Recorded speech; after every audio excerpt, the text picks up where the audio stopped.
Hello everyone, स्वागत है आप सभी का अनअकैडमी की केमिस्ट्री की क्लास में। मेरा नाम है Swati and a very good morning, good afternoon and good evening, depending आप कब ये वीडियो देख रहे हैं। तो स्वाति मैम वापस आ गई है विद आर वही पुराना वाला chapter metals and non metals. इसके एक पार्ट की वीडियो ऑलरेडी डल चुकी है जिसमें हमने physical properties and chemical properties पढ़ी थी। कायदे से होना ये वन शॉट चाहिए था, but there were some problems जिस वजह से ये वन शॉट नहीं हो पाया है। बट ठीक है, कोई दिक्कत वाली बात नहीं है, हम पार्ट्स में भी इसको कर लेंगे। ओके, सो फटाफट से बिना किसी देरी के अपने चैप्टर की शुरुआत करते हैं। आज हम लोग पढ़ेंगे बेटा बॉन्डिंग के बारे में एंड मेटलर्जी के बारे में। आज अपने इस चैप्टर को फिनिश कर देंगे हम, ठीक है। चलिए, सो फटाफट से क्लास शुरू करते हैं। अगर किसी बच्चे को कोई भी प्रॉब्लम है तो प्लीज़ आप टाइम स्टैम्प डाल दीजिएगा कमेंट सेक्शन में, और मैं कोशिश करूंगी कि वहाँ से आपके सारे के सारे जो डाउट्स है इस पर्टिकुलर चैप्टर के वो क्लियर हो जाए। ओके, चलिए, सो आगे बढ़ते हैं। अब आगे बढ़ रहे हैं तो एक बारी मैं थोड़ी सी पोजीशन चेंज कर देती हूँ यहाँ पे, क्योंकि आपको दिखेगा नहीं ना अच्छे से। मैं थोड़ा नीचे की तरफ आ जाती हूँ, बेटर। ओके, सो सबसे पहली चीज मुझे क्या दी गई है कि आज हम डिस्कस करेंगे कि भाई जो ये मेटल्स और नॉन मेटल्स है ये आपस में किस तरीके से रिएक्ट करते हैं। अब आप लोग सबसे पहले सिर्फ मेरी बात सुनेंगे, कुछ भी नोट डाउन नहीं करना है। पेन नीचे रख दो, मैंने भी नीचे रख दिया है। मैं पहले सिर्फ चीजें समझाऊंगी, उसके बाद तो लिखना ही लिखना है ना, ठीक है। पहले समझते हैं। हमने पढ़ा कि मेटल्स क्या होते हैं। मैम, मेटल्स इजीली अपने इलेक्ट्रॉन लूज कर देते हैं या अपने इलेक्ट्रॉन लूज कर दे डोनेट कर देते हैं और कैटायन फॉर्म करते हैं। नॉन मेटल्स क्या करते हैं? इलेक्ट्रॉन एक्सेप्ट करते हैं या इलेक्ट्रॉन गेन करते हैं और अनायंस फॉर्म करते हैं। So basically we are talking about cation and anion. Metal cation form कर रहा है, नॉन मेटल अनायन फॉर्म कर रहा है। एक चीज इलेक्ट्रॉन देने को राजी है, दूसरी चीज इलेक्ट्रॉन लेने को राजी है। अब फॉर एग्जाम्पल मुझे कहीं से ना 2 लाख रुपए की जरूरत है, मैं कहीं पर कुछ पैसा इन्वेस्ट कर रही हूँ, मुझे 2 लाख रुपए चाहिए। अब अगर मेरा कोई दोस्त खुशी खुशी मुझे अपने 2 लाख रुपए दे देगा तो मेरा भी काम सद गया और उसका भी, उसको भी कोई प्रॉब्लम नहीं है, मुझे भी कोई प्रॉब्लम नहीं है। इसी तरीके से बॉन्डिंग होती है हमारे मेटल्स एंड नॉन मेटल्स में। मेटल्स अपने इलेक्ट्रॉन नॉन मेटल्स को दे देते हैं एंड जब भी बेटा लेन देन होता है तो रिश्ते तो बन ही जाते हैं, है ना। सो इसीलिए बॉन्डिंग हो जाएगी। तो यहाँ पर वही चीज लिखी है, पहले हम पढ़ते हैं और फिर हम लिखेंगे। ओके, पहला पॉइंट है when metals and non-metals react they form ionic compounds। हमारे पूरे यूनिवर्स में ना बेटा बहुत सारी बॉन्ड्स है, लाइक कोवलेंट बॉन्ड है, आयनिक बॉन्ड है, वॉन्डरवॉल फोर्सेस है, मेटालिक बॉन्ड है, कोऑर्डिनेट बॉन्ड है, हाइड्रोजन बॉन्ड है, बहुत सारे तरीके के बॉन्ड्स प्रेजेंट है। अब हर एक बॉन्ड को हमें नाम देना है, तो हमने बोला कि भाई जो बॉन्ड एक मेटल और नॉन मेटल के बीच बन रहा है उसे मैं आयनिक बॉन्ड कह दूंगी। क्यों? क्योंकि वो दो आयंस के बीच में बॉन्ड बन रहा है। आयंस के बीच में कैसे बॉन्ड बन रहा है अभी दिखाऊंगी आगे, ठीक है। तो आयनिक कंपाउंड कहते हैं। आयनिक कंपाउंड कौन होते हैं? जिनमें आयनिक बॉन्ड्स होते हैं, ठीक है, ionic compound. When non metals react with non metals तब कोवलेंट कंपाउंड बनता है। और ये दोनों चीजें मैंने एक साथ क्यों लिखी है? क्योंकि अक्सर हमें कंफ्यूजन होता है कि मैम मेटल नॉन मेटल तो आयनिक कंपाउंड हो गए, मेटल मेटल क्या, sorry non metal non metal क्या होंगे? नॉन मेटल आपके कोवलेंट कंपाउंड्स होंगे, क्योंकि उनमें कोवलेंट बॉन्ड है, जो हम लोग पढ़ेंगे हमारे carbon and its compounds chapter में। Okay, every compound has a bond between them which keeps them together। अब आपके और मेरे बीच में भी तो एक बॉन्ड है ना जो हमें साथ रखे हुए है। मुझे आपको ज्ञान देना है, आपको मुझसे ज्ञान लेना है, लेन देन हो रहा है, इसीलिए हमारे बीच में बॉन्ड है। अब सवाल ये बनता है कि ये जो बॉन्ड है किस तरीके से बन रहे हैं। ऐसे ही थोड़ी ना रैंडमली बनते हैं। दो ह्यूमंस के बीच में भी बॉन्ड कैसे बनते हैं कि भाई तुम सेम क्लासरूम में होते हो, फिर टीचर तुम्हें सेम सीट पे बिठा देती है, तुम आपस में बात करने लग जाते हो, तुम अपने लाइक्स डिसलाइक्स शेयर करते हो, फिर तुम्हें लगता है कि यार इनके साथ तो मेरी बहुत ही तगड़ी पटेगी, बहुत ही बढ़िया दोस्त है ये मेरे, एंड दोस्ती हो जाती है। पर दोस्ती की भी तो कुछ मतलब सर्टेन रिक्वायरमेंट्स होती है ना। अब जैसे सपोज मुझे गजलें सुनना पसंद है, तुम्हें गजलें सुनना नहीं पसंद है, मैं तुम्हारे सामने चला दूंगी जगजीत सिंह, तो तुम खुश थोड़ी ना हो गए।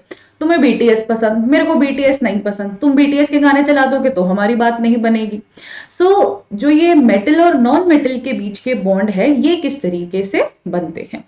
अब उन चीजों को जानने के लिए हमें सबसे पहले इनर्ट गैसेस के बारे में बात करना है। इससे पहले ज्यादा जिक्र नहीं किया है हमने इनर्ट गैसेस का इस चैप्टर से पहले, पर अब करना जरूरी है। मेरे लिए स्टेबिलिटी की डेफिनेशन क्या है? एज अ टीचर मेरे लिए स्टेबिलिटी की डेफिनेशन क्या है? क्या एक सर्टेन फिक्स्ड इनकम आती रहे, मेरे थोड़े बहुत खर्चे पूरे होते रहे, गाड़ी वाड़ी का मुझे शौक नहीं है तो गाड़ी मुझे चाहिए नहीं, बस एक छोटा सा घर मिल जाए और मैं समझ लूंगी कि मैं जीवन भर के लिए स्टेबल हूँ। एंड ऑफ कोर्स मेरे स्टूडेंट्स को, जो भी मैं पढ़ा रही हूँ, सब समझ में स्टूडेंट सेटिस्फैक्शन। उसी तरीके से आपके लिए शायद स्टेबिलिटी का डेफिनेशन कुछ और है। अंबानी के लिए स्टेबिलिटी का डेफिनेशन क्या है कि पूरी की पूरी दुनिया की हर चीज रिलायंस की हो, हर चीज जियो की हो, सबके फोन में जियो हो।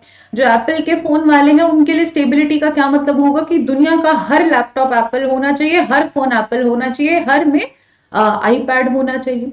उसी तरीके से सबकी स्टेबिलिटी की डेफिनेशन अलग है।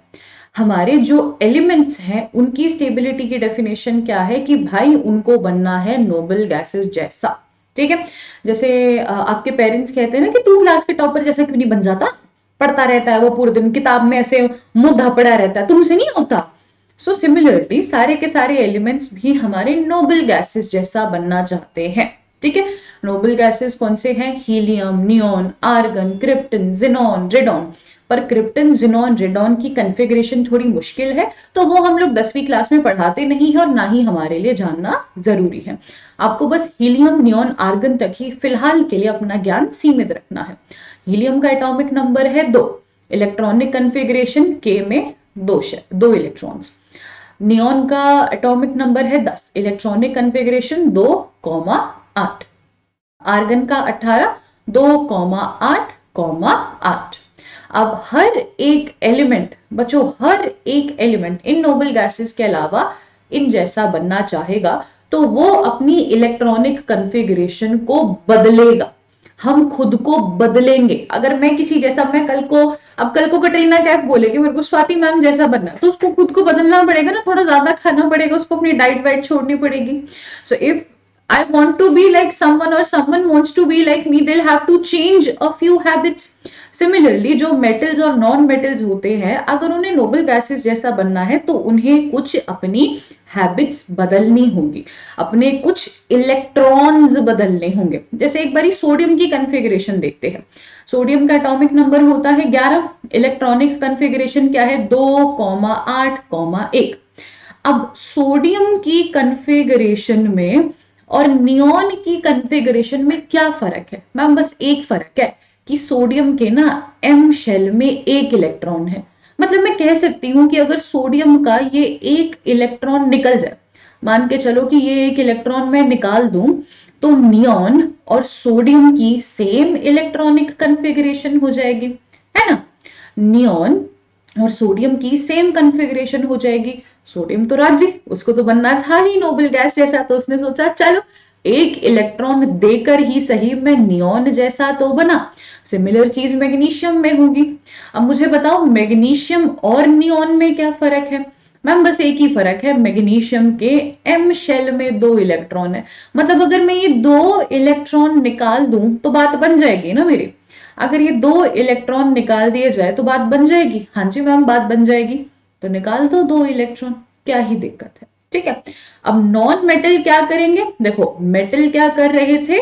इलेक्ट्रॉन रिमूव कर रहे थे, इलेक्ट्रॉन रिमूव कर रहे थे। नॉन मेटल्स क्या करेंगे? इलेक्ट्रॉन एक्सेप्ट करेंगे, इलेक्ट्रॉन्स को एक्सेप्ट किया जाएगा। अब देखते हैं इलेक्ट्रॉन्स एक्सेप्ट किस प्रकार होते हैं। जैसे सपोज नाइट्रोजन है, एटॉमिक नंबर है 7, इलेक्ट्रॉनिक कन्फिगरेशन है 2,5। अब नाइट्रोजन की कन्फिगरेशन में और नियोन की कन्फिगरेशन में क्या फर्क दिख रहा है आपको? ध्यान से देखिएगा। नियोन के के शेल में 2 इलेक्ट्रॉन है, हाँ जी, नाइट्रोजन के भी के शेल में 2 इलेक्ट्रॉन है। नियोन के एल शेल में 8 इलेक्ट्रॉन है, नाइट्रोजन के एल शेल में केवल 5 इलेक्ट्रॉन है। मतलब अगर नाइट्रोजन को कहीं से 3 इलेक्ट्रॉन्स मिल जाए कहां से मिल रहे हैं अभी उससे लेना देना नहीं है मुझे, बस कहीं से इसको 3 इलेक्ट्रॉन मिल जाए तो ये 2,8 हो जाएगा। तो नाइट्रोजन इलेक्ट्रॉन एक्सेप्ट करके नोबल गैसेस जैसा बन जाएगा, सोडियम इलेक्ट्रॉन लूज करके नोबल गैसेस जैसा बन जाएगा। आखिरी मंजिल बेटा सबकी सेम है, नोबल गैसेस जैसा बनना। ठीक है, चाहे अब वो इलेक्ट्रॉन लेके बने इलेक्ट्रॉन दे के बने, होड़ मची है नोबल गैसेस जैसा बनने की। अंडरस्टूड?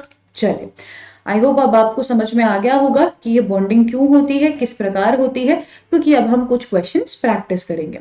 तो सबसे पहले देखते हैं कि NaCl का फॉर्मेशन किस प्रकार होता है। तो आप कैसे करेंगे बेटा, सबसे पहले आप लिखेंगे सोडियम, ठीक है, फिर आप लिखेंगे सोडियम का एटॉमिक नंबर विच इज 11, फिर आप लिखेंगे सोडियम की इलेक्ट्रॉनिक कन्फिगरेशन विच इज 2,8,1, फिर उसके बाद आप लिखेंगे एक बारी क्लोरीन, क्लोरीन का एटॉमिक नंबर है 17, फिर आप लिखेंगे क्लोरीन की इलेक्ट्रॉनिक कन्फिगरेशन 2,8,7, फिर आप बनाएंगे सोडियम का लुईस डॉट स्ट्रक्चर। एक बार इनके शेल के भी नंबर डाल देते हैं ताकि आपके लिए चीजें और आसान हो जाए। पहले शेल को कहते हैं K, दूसरे को कहते हैं L, तीसरे को कहते हैं M। अब लुईस डॉट स्ट्रक्चर क्या बना रही हूं मैं, हाँ, ऊपर लिख देती हूं लुईस डॉट स्ट्रक्चर। इसको बेटा हम इलेक्ट्रॉन डॉट स्ट्रक्चर भी कहते हैं, तो मैं स्लैश इलेक्ट्रॉन डॉट लिख रही हूं। इसको हम इलेक्ट्रॉन डॉट स्ट्रक्चर भी कहते हैं, कंफ्यूज नहीं होना है, बहुत से बच्चे मुझसे ये सवाल पूछते हैं, तो इसको क्लियर कर लीजिएगा। इलेक्ट्रॉन डॉट स्ट्रक्चर भी इसको कहा जाता है। अब लुईस डॉट स्ट्रक्चर में ना बेटा हम हमेशा वैलेंस इलेक्ट्रॉन्स ही शो करते हैं। इन चीजों को लिख लीजिएगा प्लीज, अगर आप सोच रहे हैं कि अब नहीं लिखना है, इसको नोट डाउन करना है आपको। वैलेंस इलेक्ट्रॉन्स ही शो होते हैं, शो होते हैं। अंडरस्टूड? अब जैसे सोडियम है, सोडियम को कैसे शो करेंगे हम, Na एक इलेक्ट्रॉन। अब मैं इसको किसी भी तरीके से शो कर सकती हूँ, मैंने राइट हैंड साइड दिखाया है, भाई मेरी मर्जी मैं इसको सर पे दिखाऊं, इसके मेरी मर्जी मैं इसको लेफ्ट हैंड साइड दिखाऊं, मेरी मर्जी है, जिस भी तरीके से मुझे दिखाना है, तीनों चीजें करेक्ट है। ओके, अब क्लोरीन के पास कितने वैलेंस इलेक्ट्रॉन्स है, 7 है। देखो इसका भी ये है K shell, L shell, M shell, 7 electrons है, तो क्लोरीन के भी 7 इलेक्ट्रॉन्स दिखाओ। Cl 1 2 3 4 5 6 7, again I can draw it any way I want to।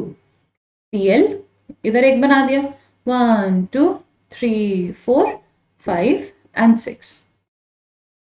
Cl 1 2 3 4 5 6, मेरी मर्जी।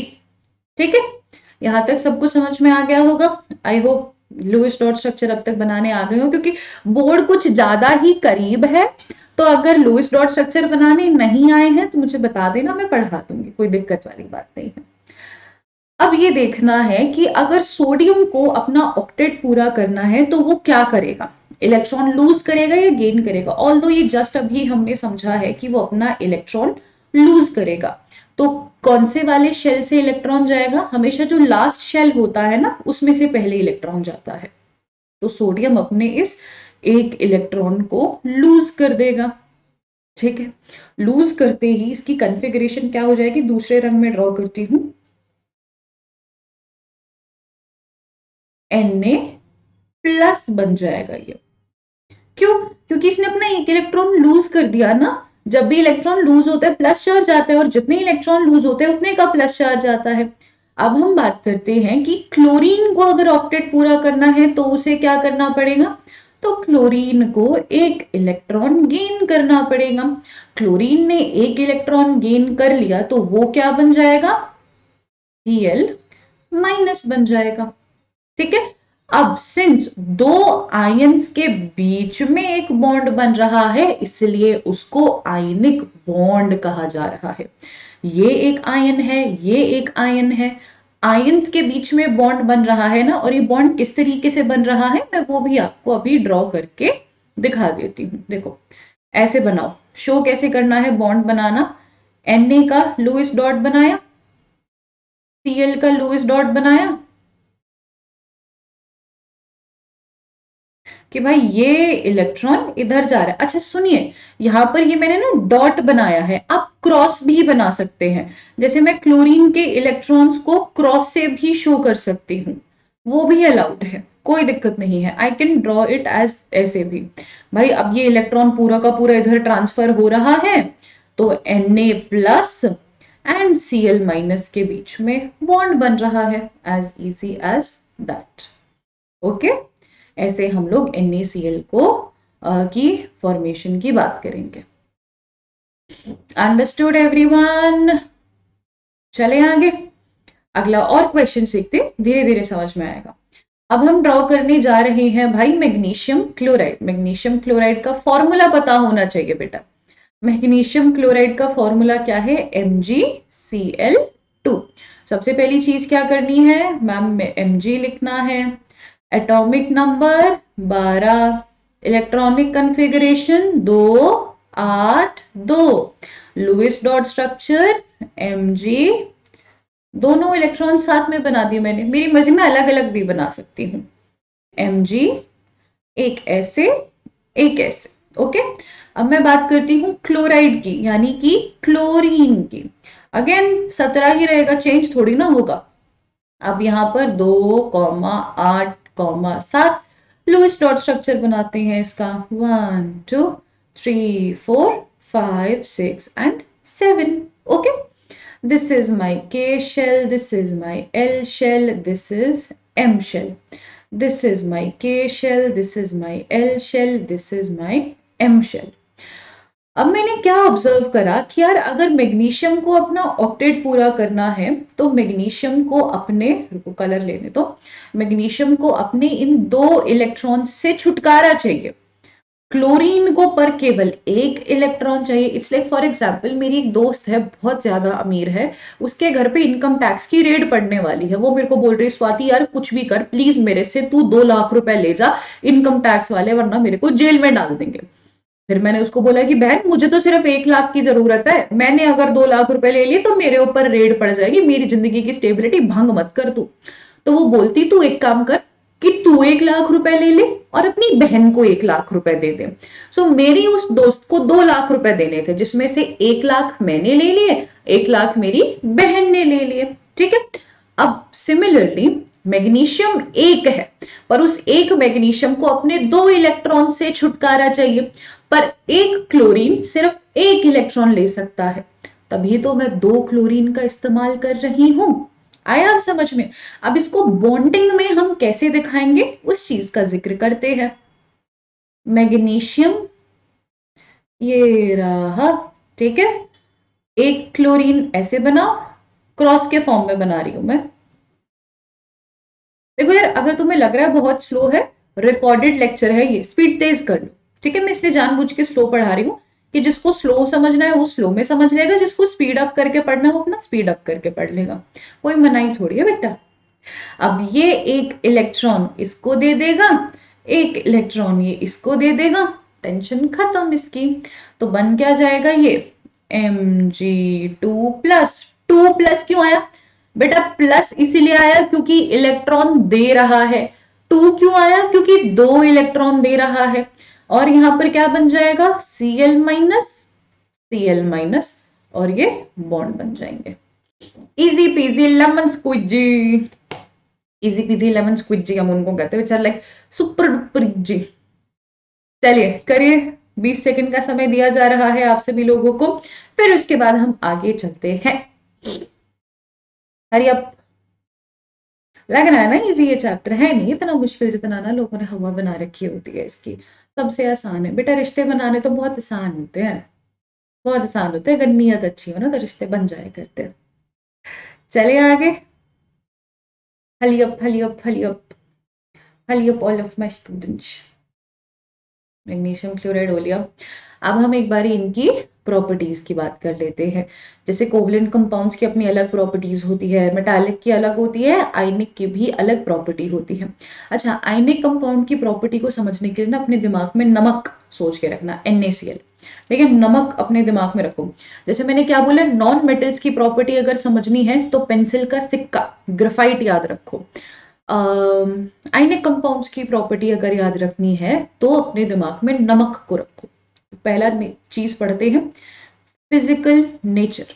आयनिक कंपाउंड्स आर सॉलिड, नमक अपना सॉलिड होता है, बहुत बढ़िया, and are somewhat hard because of the strong force of attraction between the positive and negative ions. Chemistry का ही नहीं, साइंस का एक रूल है कि ऑपोजिट्स हमेशा अट्रैक्ट करेंगे। अगर मैं एक बहुत ज्यादा चुप लड़की हूं तो मुझे एक ऐसा लड़का पसंद आएगा जो बहुत ज्यादा बोलता है। अगर मैं एक ऐसी लड़की हूं जो बहुत सारे दोस्त बनाती है, मुझे एक ऐसा लड़का पसंद आएगा जो कम दोस्त बनाता है और हमारी पटेगी भी ज्यादा। ठीक है, या मुझे ऐसे दोस्त अच्छे लगेंगे जिनकी मुझसे थोड़ी सी उल्टी प्रॉपर्टीज है, मुझसे थोड़े अलग हैं वो, क्योंकि नेचर का रूल है कि ऑपोजिट्स ऑलवेज अट्रैक्ट। ठीक है, पॉजिटिव एंड नेगेटिव आइंस एक दूसरे को अट्रैक्ट करेंगे, जिस कारण उनके बीच एक स्ट्रॉन्ग फोर्स ऑफ अट्रैक्शन होगी। स्ट्रॉन्ग फोर्स ऑफ अट्रैक्शन होगी तो वो हार्ड होंगे। These compounds are generally brittle. Brittle माने कि वैसे ये हार्ड है पर अगर इनको हम तोड़ेंगे तो ये बिखर जाएंगे। जैसे देखने में मैं बहुत सख्त हूं पर जैसे ही बच्चे बोलते हैं ना पढ़ाना नहीं आता है मैडम, बिखर जाते हैं हम। जस्ट किडिंग, कोई नहीं कहता ऐसा।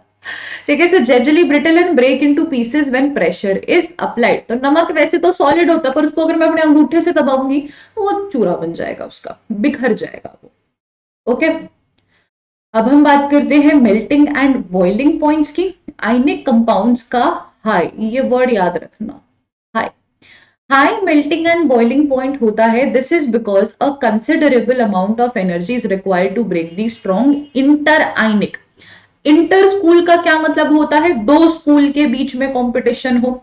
इंटर क्लास क्या होता है, दो अलग अलग क्लासेस के बीच में कंपटीशन हो। उसी तरीके से इंटर आयनिक अट्रैक्शन का क्या मतलब होता है, दो डिफरेंट आयंस के बीच में अट्रैक्शन। और यही तो है आयनिक कंपाउंड्स में, दो डिफरेंट आयंस के बीच अट्रैक्शन की बात हो रही है। आगे बढ़ते हैं, अब हम बात करते हैं सॉल्युबिलिटी की, क्या ये अच्छे से घुल पाता है। अच्छा सुनो, आयनिक कंपाउंड्स को इलेक्ट्रोवैलेंट कंपाउंड्स भी कहते हैं, ये चीज भी नोट डाउन कर लीजिएगा। कहीं पेपर में पता चले बोर्ड वाले इलेक्ट्रोवैलेंट लिख दे और तुम्हें लगे तो आउट ऑफ सिलेबस है, हमारी मैडम ने तो ना पढ़ाए हो।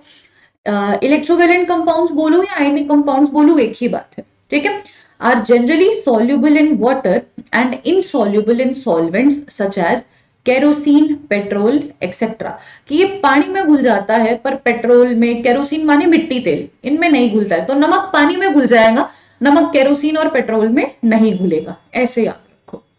ठीक है, आगे चलते हैं। कंडक्शन ऑफ इलेक्ट्रिसिटी की क्या इनके थ्रू, तेनु बिजली बिजली क्या हो सकता है।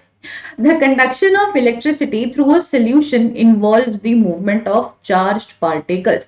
देखो भाई, किसी के भी थ्रू अगर इलेक्ट्रिसिटी हमें चाहिए कि यार इसके थ्रू इलेक्ट्रिसिटी पास हो रही है या नहीं। अब जैसे for example I have this wire, ठीक है, ये जो माइक है उसका वायर है, तो ये वायर क्यों चल पा रहा है, क्योंकि कहीं ना कहीं इस वायर के थ्रू इलेक्ट्रॉन्स का मूवमेंट है। मूवमेंट हो रहा है तभी इलेक्ट्रिसिटी पास हो रही है। तो चार्ज्ड पार्टिकल्स माने कि आयंस, जब भी चार्ज पार्टिकल्स लिखा हो ना तुम उसको आयंस समझना, मैं ब्रैकेट में लिख रही हूं ये चीज। चार्ज्ड पार्टिकल्स माने ions. Ionic compounds in the solid state do not conduct electricity. अब तुम्हारे घर के डब्बे में बेटा नमक पड़ा हुआ है, क्या उस नमक के थ्रू बिजली पास हो रही है? अगर ऐसे पास हो रही थी तो सब्जी में कैसे डालते हैं हम नमक, स्वाद अनुसार, है ना। तो जो आयनिक कंपाउंड्स होते हैं वो सॉलिड स्टेट में नहीं इलेक्ट्रिसिटी कंडक्ट करेंगे, पर जैसे ही उनको मैं पानी में घोल दूंगी तो पानी में जाते ही ना वो अपने आयंस में टूट जाते हैं। सॉलिड स्टेट में वो साथ साथ, सॉलिड स्टेट में हम साथ साथ हैं, ठीक है। पानी में जाते ही हम आपके हैं कौन, अलग अलग हो जाते हैं। सो सॉलिड स्टेट में हम साथ साथ है, पानी में हम आपके हैं कौन, हमें अलग रहा बोले, अलग अलग हो जाते हैं वो। तो जब वो टूटते हैं they break into ions and उस वजह से जो हमारे आयनिक कंपाउंड्स होते हैं वो एक्वस मीडियम में इलेक्ट्रिसिटी कंडक्ट करते हैं। आगे बात समझ में, आगे सारों को समझ में एकदम बढ़िया तरीके से, बहुत बढ़िया, ऐसे ही आनी चाहिए, बस नहीं भी आ रही है तो आ जाएगी। Yes, solid state is not possible due to their rigid structure, बस एक चीज याद रखनी है, हम साथ साथ हैं, हम आपके हैं कौन, ऐसे। या फिर ये रिश्ता क्या कहलाता है, you can remember anything. But ionic compounds conduct electricity in the molten state because in molten state electrostatic force of attraction between the oppositely charged ions are overcome due to heat। इतनी माया हमें जाननी नहीं है। Thus ions move freely and conduct electricity। तो जो ionic compounds होते हैं वो पानी में कंडक्ट करते हैं, सॉलिड स्टेट में कंडक्ट नहीं करते हैं। आगे चलते हैं। अब हम आ गए हैं हमारे इस चैप्टर के आखिरी टॉपिक पर, which is occurrence of metals. एक तो पहले तो खुद को थपकी दो शाबाशी की कि चैप्टर मतलब इस पर्टिकुलर टॉपिक तक पहुंच गए। काफी लंबा सफर था, है। we're almost about to end this topic, मतलब तुम यूं मान के चल सकते हो कि 2/3 of the topic has finished, 2/3 of the chapter has been finished and now we will be doing occurrence of metals। ठीक है, चलो। The earth's crust is the major source of metals, तभी तो इतनी खुदाई चल रही है। Sea water also contains some soluble salts, तभी तो जो समुद्र का पानी होता है वो इतना खारा होता है, आंखों में भी लगता है, इतना खारा होता है। Sodium chloride, magnesium chloride present होता है उनमें। द एलिमेंट्स और कंपाउंड्स विच अकर नेचुरली, जो नेचुरली अर्थ के क्रस्ट में होते हैं उनको हम मिनरल्स कहते हैं। जैसे बेटा हम ये नहीं कहते कि यार झारखंड साइड में ना मिनरल्स बहुत ज्यादा है, उसका क्या मतलब है कि वहां पर नेचुरली बहुत सारे एलिमेंट्स और कंपाउंड्स झारखंड की जमीन में एग्जिस्ट करते हैं। कि जब ये अर्थ बनी थी, जब इंडिया बना था, जब झारखंड बना था, तो कुछ इस तरीके से मूवमेंट हुई चीजों की, कुछ इस तरीके से डिपोजिशन हुआ वहां पे कि एलिमेंट्स और कंपाउंड्स का काफी मैसिव डिपोजिशन है वहां पे, कि हमें भारी मात्रा में एलिमेंट्स और कंपाउंड्स नेचुरल रूप में झारखंड की जमीन में मिलते हैं। ठीक है। At some places minerals contain a very high percentage of a particular metal and the metal can be profitably extracted from it, these minerals are called ores। अभी मैंने क्या बोला, बच्चों को ना अक्सर कंफ्यूजन होती है मिनरल्स और ओर्स में। मिनरल्स क्या होते हैं, जब एलिमेंट और कंपाउंड नेचुरली एग्जिस्ट कर रहे हैं। अब जैसे फॉर एग्जांपल मैंने बोला कि यार झारखंड में ना मिनरल्स बहुत सारे मिल रहे हैं, पर मैं तुम्हें बोलूं कि झारखंड में एक जगह है रांची, वहां पर ना आयरन के ओर्स हैं फॉर एग्जांपल। सी ये एसएसटी का मेन टॉपिक है, आई माइट बी रॉन्ग कि नहीं मैम आयरन के ओर नहीं होते, मैं केवल एक एग्जाम्पल दे रही हूँ कि भाई झारखंड में मिनरल्स है पर रांची में ना ओर मौजूद है, किस चीज का, आयरन का ओर मौजूद है। अब आप बोलोगे मैम पर पहले तो आपने बोला था कि झारखंड में मिनरल्स हैं। मिनरल्स तो हर जगह हो सकते हैं, मिनरल्स शायद गुड़गांव में भी हो सकते हैं, कभी किसी ने शायद डिस्कवर करने की कोशिश नहीं करी है। पर ओर्स वो चीजें होती है जहां पर हमारा, सपोज मैं आयरन के ओर की बात कर रही हूं, तो आयरन का ओर वो चीज होगी जिसमें आयरन भारी मात्रा में होगा और उस ओर में से मैं आयरन को बढ़िया तरीके से निकाल सकती हूँ। तो ओर एक ऐसी चीज होती है जिसमें काफी कॉन्सेंट्रेटेड और काफी ज्यादा अमाउंट मेरे एक एलिमेंट की या कंपाउंड का प्रेजेंट रहता है। जैसे एल्यूमिनियम का ओर होता है बॉक्साइट, तो मैं क्या कहूंगी कि यार दिल्ली में ना बॉक्साइट मिला है, यानी कि एल्यूमिनियम का ओर मिला है जिसमें से मैं एल्यूमिनियम को बढ़िया तरीके से भारी मात्रा में से एक्सट्रैक्ट कर सकती हूँ। ठीक है। तो मिनरल्स तो बेटा सारे होते हैं, पर ऐसे मिनरल्स जहां से मैं अच्छे तरीके से मेरे मेटल्स को, मेरे एलिमेंट्स को निकाल सकती हूं, ऐसे मिनरल्स को हम ओर्स कहते हैं। एक लाइन भी होती है, all ores are minerals but all mineral all ores are minerals, all minerals are not ores। इस चीज को लिखो, मेरे में से टंग ट्विस्टर हो गई, साइंस का टंग ट्विस्टर हो सकता है ये। लिखते हैं इस चीज को, all ores are minerals but all minerals are not ores।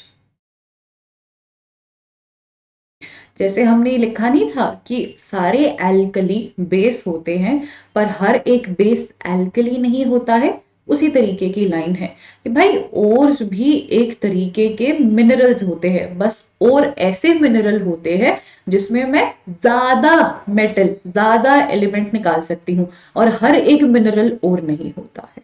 ठीक है, इसको जब रिपीट करते रहोगे ना तब अपने आप रट जाएगा और समझ में आ जाएगा। तो सबसे पहला स्टेप होता है एक्सट्रैक्शन के लिए, मुझे उस ओर को एनरिच करना है। एनरिचमेंट ऑफ ओर का क्या मतलब होता है समझते हैं।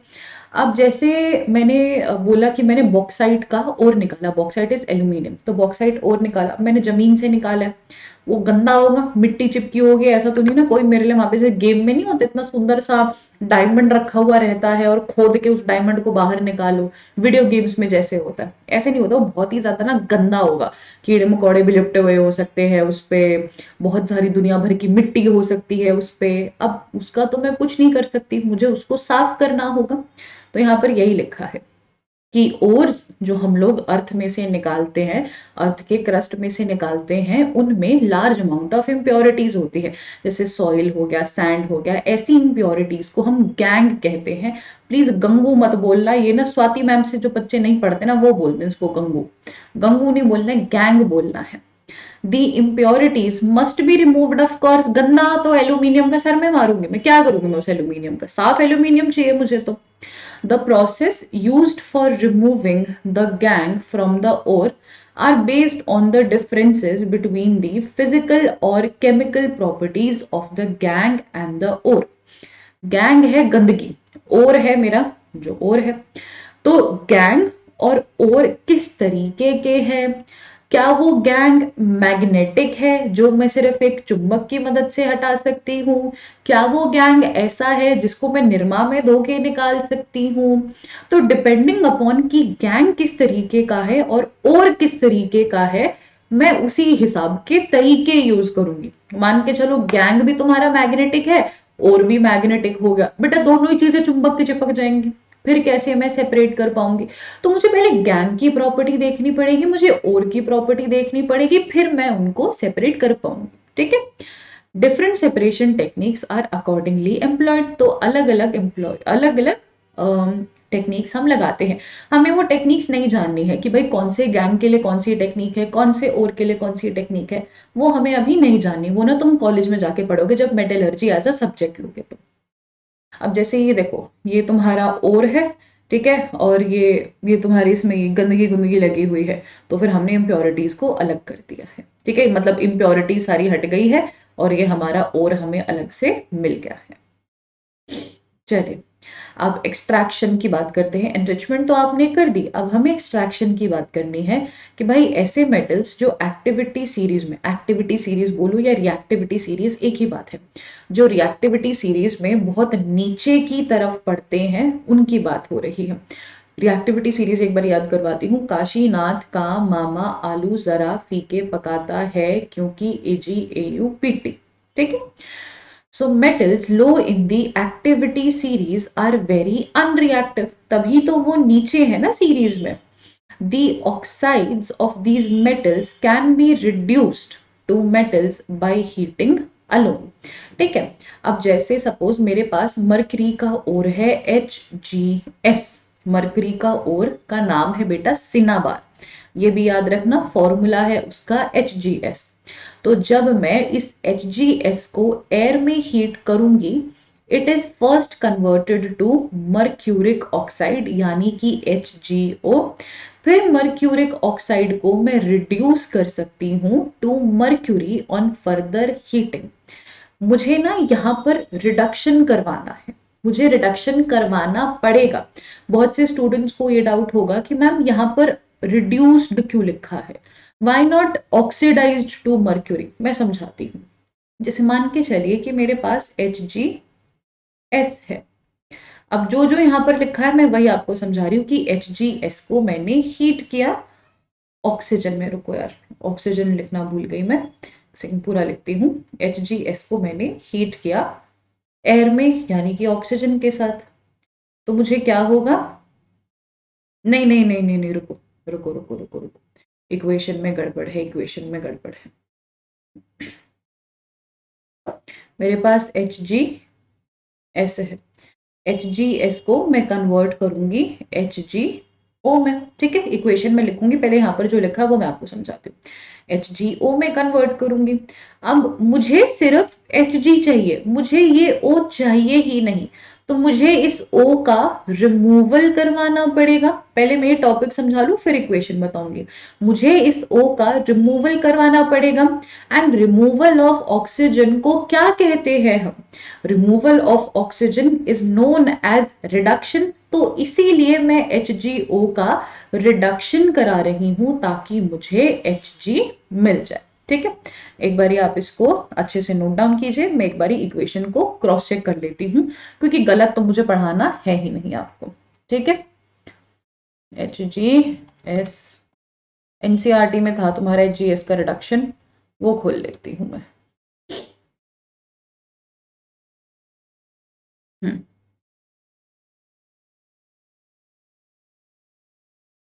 मिल गया, इक्वेशन मिल गई, वही थी जो मैं लिख रही थी।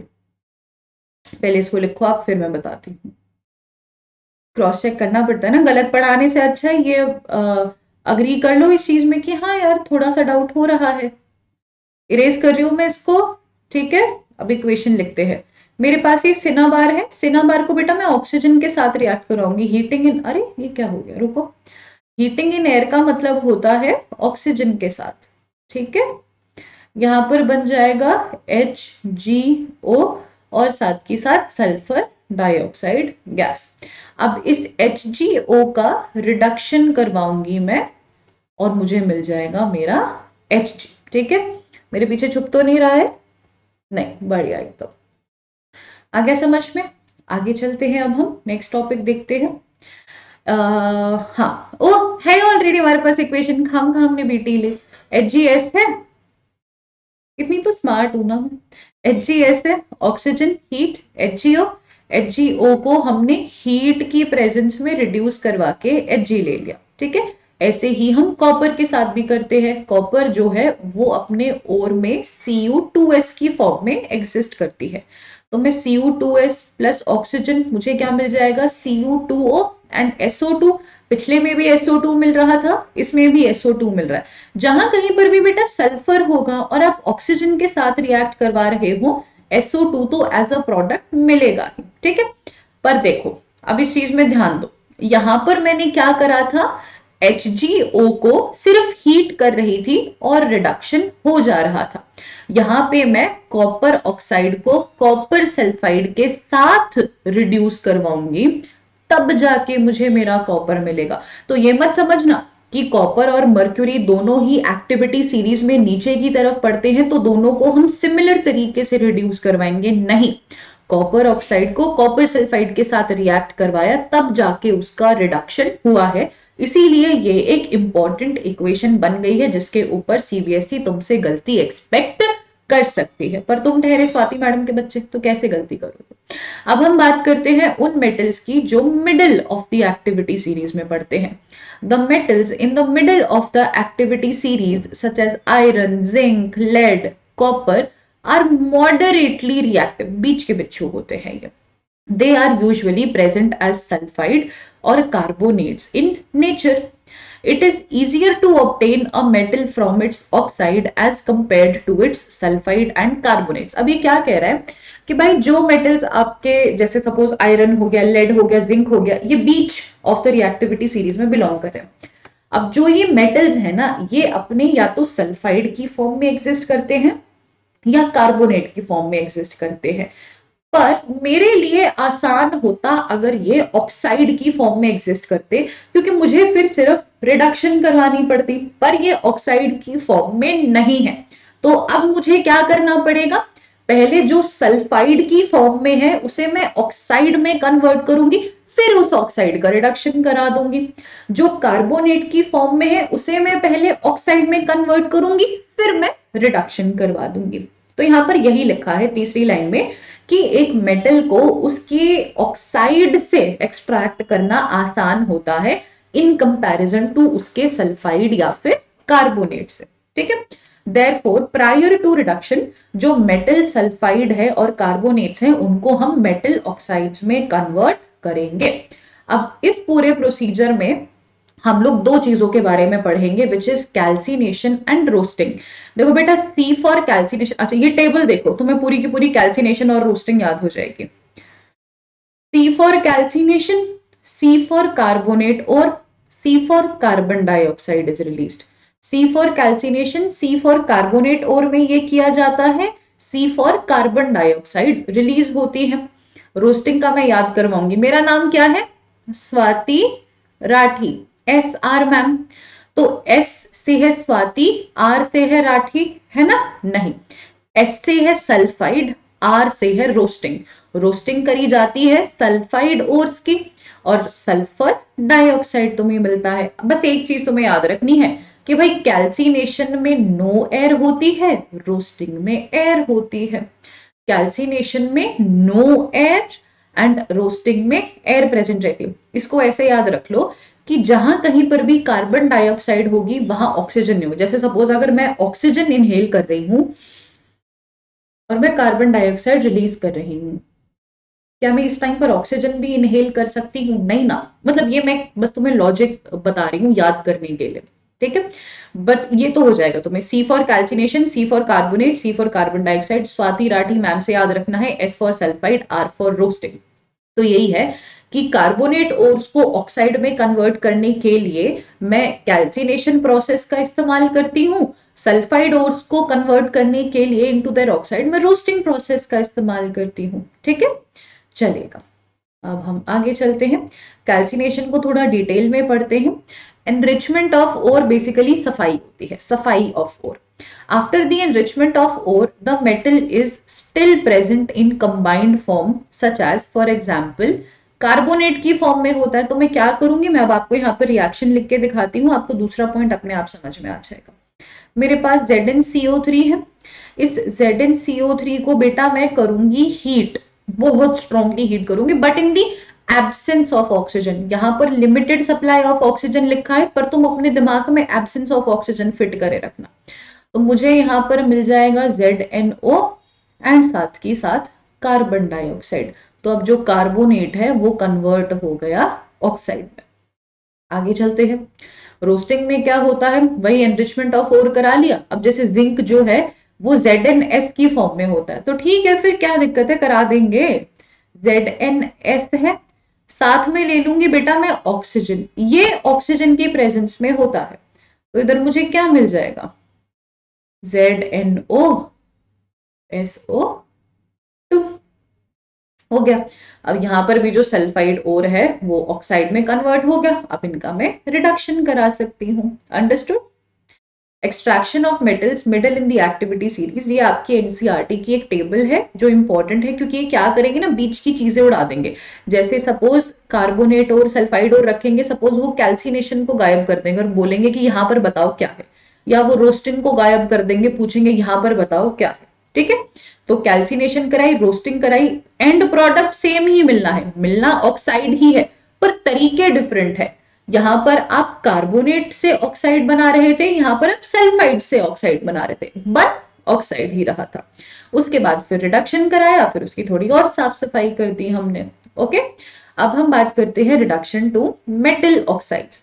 जैसे ZnO बन गया, अब मैं ZnO से Zn कैसे बनाऊं, ये कैसे बनाऊं मैं?